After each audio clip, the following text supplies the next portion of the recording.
Welcome back my YouTube channel sociology life study.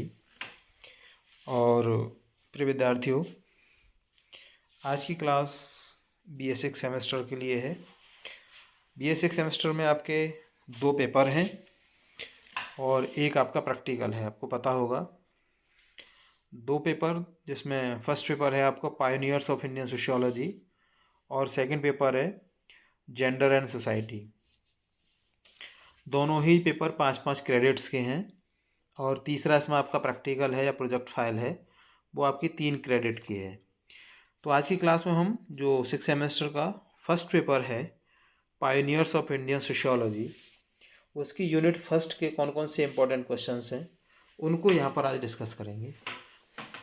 जो first unit है उसमें 2 समाजशास्त्रियों के नाम हैं, GS घुरिये और DN मजूमदार।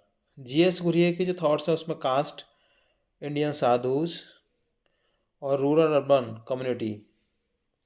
DN मजूमदार की कास्ट, ट्रैवल इंटीग्रेशन।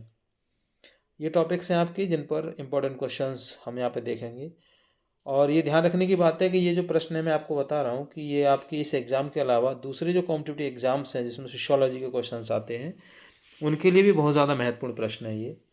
तो चलिए शुरू करते हैं। पहला क्वेश्चन है इसमें, who is the considered the pioneer of caste studies in Indian sociology. अर्थात भारतीय समाजशास्त्र में जाति अध्ययन के अग्रदूत कौन माने जाते हैं। So right answer is GS Ghurye. The second question is, GS Ghurye viewed caste as. अर्थात GS घुरिये ने जाति को किस रूप में देखा। So right answer is option C, a social institution with religious sanctions.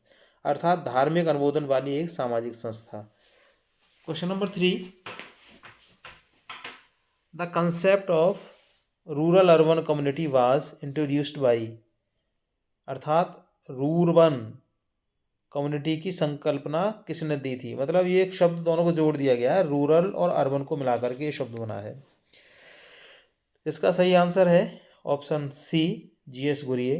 Question number 4, Ghurye studied Indian sadhus as. अर्थात GS Ghurye ने भारतीय साधुओं का अध्ययन किस रूप में किया।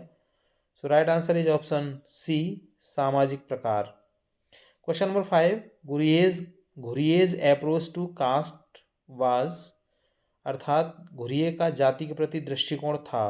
Right answer is option C, ऐतिहासिक और Indological. Question number 6, Ghurye emphasised on caste as. अर्थात घुरिये ने जाति को किस रूप में माना।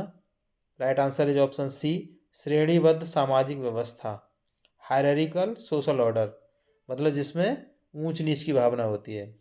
Question number 7, caste and race in India is a work by. अर्थात कास्ट एंड रेस इंडिया किसकी कृति है या किसकी किताब है, किसकी रचना है, किसकी पुस्तक है। कोई भी भाषा हो सकती है आपके प्रश्न की, ध्यान आपको रखना है। So right answer is option B, GS Ghurye. Question number 8, DN Majumdar contribute extensively to the study of. अर्थात DN मजूमदार ने किस विषय पर विशेष योगदान दिया। So right answer is option B, जनजातीय एकीकरण, tribal integration. Question number 9, which sociologist focused on the tribal development and caste integration. अर्थात किस समाजशास्त्री ने जनजातीय विकास और जातीय एकीकरण पर ध्यान केंद्रित किया। So right answer is option C, DN Majumdar. Question number 10, Majumdar's work reflect the idea of. अर्थात मजूमदार का कार्य किस विचार को दर्शाता है।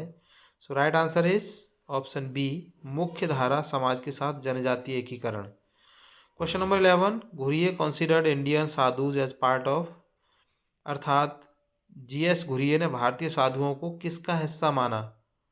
Right answer is option C, औपचारिक धार्मिक आदेश यानी formal religious order. Question number 12, Ghurye's concept of rurban was aimed to describe. Ghurye की रूर अर्बन संकल्पना का उद्देश्य था। Right answer is option C, ग्रामीण और शहरी क्षेत्रों के बीच संक्रमण क्षेत्र। Question number 13, according to Majumdar integration of tribes requires. अर्थात मजूमदार के अनुसार जनजातियों का एकीकरण किसके माध्यम से संभव है। So right answer is option B, आत्मसात और आधुनिकीकरण। Question number 14, which sociologist wrote on the coexistence of caste and class in India, Bharat में जाति और वर्ग के सह अस्तित्व पर किस समाजशास्त्री ने लिखा है? Right answer is option B, GS Ghurye. Question number 15, tribal integration means, अर्थात जनजातीय एकीकरण का अर्थ है? Right answer is option B, पहचान को बनाए रखते हुए मुख्य धारा में शामिल करना। Question number 16, Ghurye believed caste had both, अर्थात घुरिये के अनुसार जाति में क्या होता है? So right answer is option C, सांस्कृतिक और सामाजिक आयाम। Question number 17, DN Majumdar conducted his major travel studies in, अर्थात DN मजूमदार ने अपने प्रमुख जनजातीय अध्ययन किस राज्य में किए? So right answer is option C, Uttar Pradesh. And the last question is question number 18, Ghurye's work laid the foundation of, अर्थात घुरिये का कार्य किस क्षेत्र की नींव बनाता है? So right answer is option B, Bharat में जाति अध्ययन। तो इस तरीके से आपके 18 क्वेश्चन हैं। मुझे उम्मीद है इसमें से मैक्सिमम क्वेश्चंस आपको आपकी एग्जाम में, इसके साथ ही विभिन्न कॉम्पिटिटिव एग्जाम्स में आपको मिलेंगे। इसी आशा के साथ अगर आप चैनल पर नए हैं तो उसको सब्सक्राइब कर लीजिए, वीडियो पसंद आए लाइक शेयर कीजिएगा उन सभी विद्यार्थियों के लिए जो इस बार एग्जाम देने वाले हैं। चैनल पर जुड़ने के लिए थैंक यू। मिलते हैं अगली क्लास में, तब तक के लिए जय हिंद।